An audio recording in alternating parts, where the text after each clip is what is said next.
নমস্কাৰ বন্ধুসকল, এয়া লংকা ফিল্ডত আজি মহিলা ফুটবল খেল ফাইনেল চলি আছে। চাওক বহুত মানুহ, আমাৰ MLA ছাৰো আছে ইয়াতে, শিৱম মিশ্ৰ ডাঙৰীয়া। কিন্তু কথাটো হ'ল ইয়াৰ লংকা ফিল্ডত আজি 7-8 বছৰ ধৰি পিনে এখন গেলাৰী বনাৰ কথা আছিলে, আধা আধি বনিল। আৰু এই যে গেলাৰীৰ যিবিলাক শাটাৰিঙৰ কাঠ আছিলে, এইবিলাক মানে কিমান বাৰ যে খুলিছে, কিমান বাৰ লগাইছে হিচাপ নাই। কিন্তু আজিলৈকে এই গেলাৰীটো কমপ্লিট কৰিব পৰা নাই।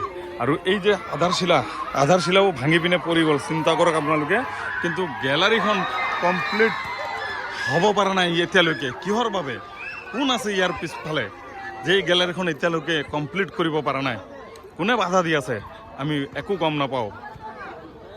ভিডিঅ'টো বেছিকৈ বেছি শ্বেয়াৰ কৰক, কাৰণ পইচাটো নিশ্চয় আহিছে, ইয়াৰ পইচাটো নিশ্চয় আহিছিল, নহ'লে আধা আধি কামটো এইটো কেতিয়াও নহয়। আৰু এতিয়া চাওক, একদম গেলাৰীত জংঘল হৈ আছে, চাইছে? ৰড বেয়াই হৈ গ'ল চাগে, কি জানো, মামৰে খাই দিলে। আৰু এইফালে জংঘল, পূৰা জংঘল হৈ আছে।